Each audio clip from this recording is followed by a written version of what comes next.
All right, let's dive right into this explainer. Today, we're unpacking Psalm 22, specifically looking at its incredible U-shaped journey from absolute despair to sweeping deliverance.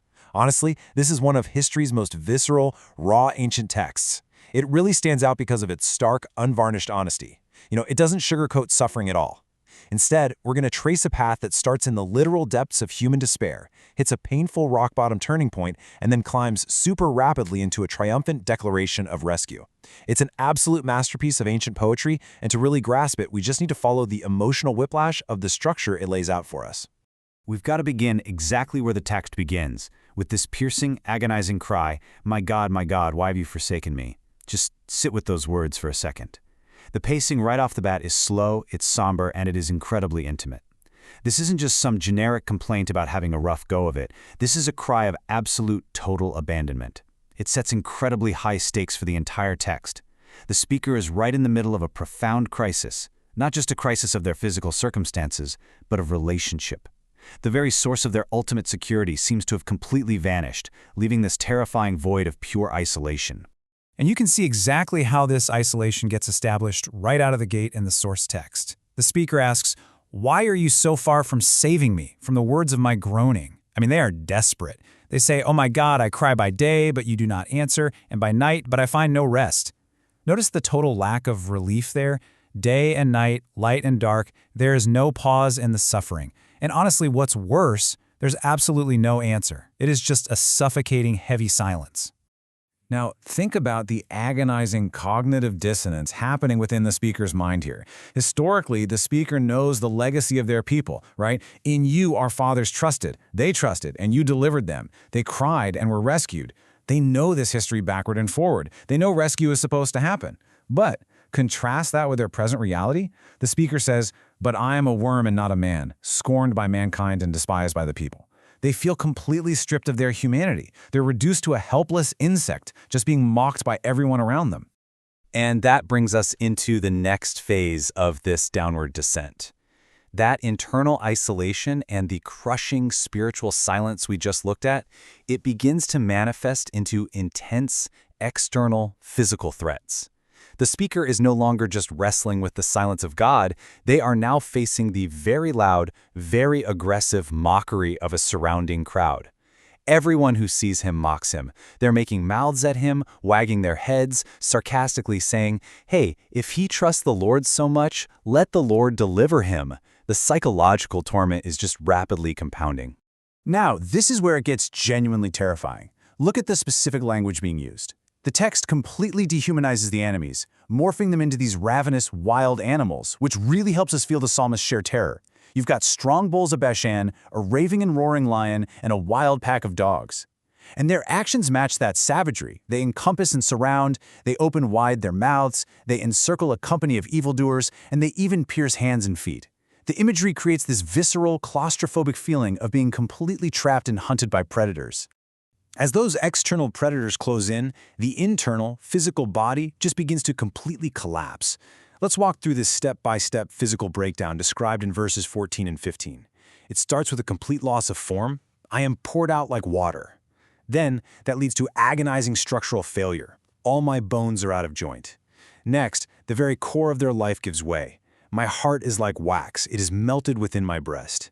And finally, total utter depletion.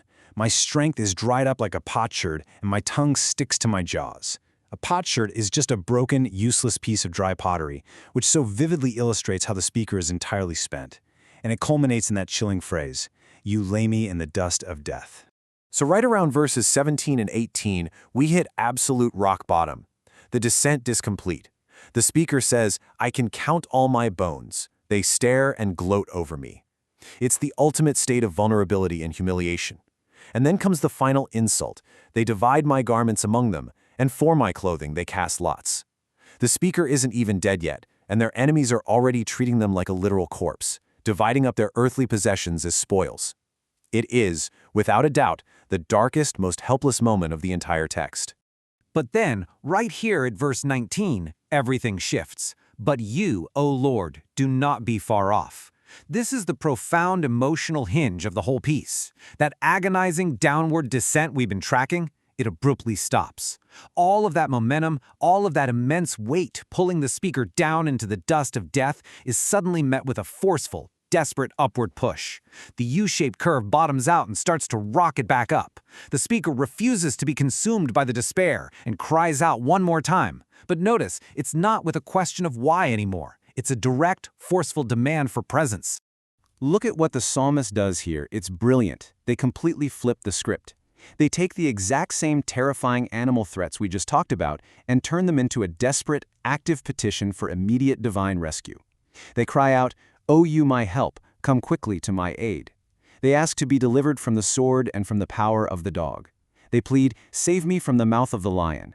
And then, a pivotal realization occurs in the text. Mid-sentence, the tone shifts from a desperate plea to a stunned acknowledgement of salvation. "You have rescued me from the horns of the wild oxen." The rescue happens. The prayer is answered. And just like that, we are launched into a rapid ascent out of despair. The suffocating isolation, the darkness, that heavy silence of the first half of this text, it's suddenly and dramatically replaced by community, by forward momentum, and by blinding light. The speaker makes a vow of praise. They've survived the lions and the dogs, they've been pulled from the dust of death, and their immediate gut reaction is to declare this deliverance publicly. So the crucial turning point happens in verse 22. "I will tell of your name to my brothers.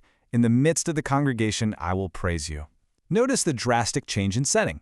The speaker is no longer alone, they're no longer abandoned, they aren't surrounded by violent enemies casting lots for their clothes anymore. They're now standing triumphantly in the middle of a massive congregation, surrounded by brothers, surrounded by those who fear the Lord, ready to perform their vows and shout the story of their rescue. This is the perfect before and after of our text. During the descent, the crushing reality was, despised by the people, all who see me mock me. It was entirely focused on the cruelty of the crowds. But the ascent brings absolute triumph. The afflicted shall eat and be satisfied. Those who seek him shall praise the Lord. May your hearts live forever. The mockery of the crowd has been completely obliterated, replaced by the satisfaction of the afflicted. The starvation of the soul is now a feast where the marginalized finally get to eat and are fully satisfied. Let's move to the final verses and see how this builds, because the text refuses to stop at just a personal victory. The deliverance of this one, isolated, suffering individual acts like a massive catalyst. It expands from a local, personal moment of rescue into a sweeping, global declaration of kingship. The ripple effects of this single answered prayer actually begin to wash over the entire earth. Seriously, look at the explosion of scope here. The text shifts to a truly universal audience. All the ends of the earth shall remember and turn to the Lord, it says, echoing out to all the families of the nations. It crosses all socioeconomic and mortal boundaries, from the prosperous elite of the earth eating and worshiping, all the way down to the destitute in the dust, even the one who couldn't keep himself alive. Everyone will ultimately bow. Kingship belongs to the Lord, and this single act of deliverance proves it to the whole wide world. And finally, the text quite literally breaks the boundaries of time itself. The timeline shifts beautifully into the future. Verse 30 promises, "Posterity shall serve him, it shall be told of the Lord to the coming generation. They shall come and proclaim his righteousness to a people yet unborn, that he has done it." Think about that. The story of this agonizing descent and triumphant rescue won't just be some forgotten footnote in history. It's going to be a foundational truth proclaimed to people who don't even exist yet. It is an eternal legacy of deliverance. So Psalm 22 takes us on this incredibly visceral journey, from feeling completely forsaken, surrounded by terrifying threats, down to the literal dust of death, and then launches us into a global, multi-generational celebration of rescue. It shows us, plain as day, that absolute despair can actually be the very foundation for a legacy of hope. So, as you process this remarkable ancient explainer, consider this. When you face your own darkest moments, your own periods of intense silence and isolation, what legacy of endurance and ultimate hope will you leave for generations yet unborn? Thanks for exploring this fascinating text with me today.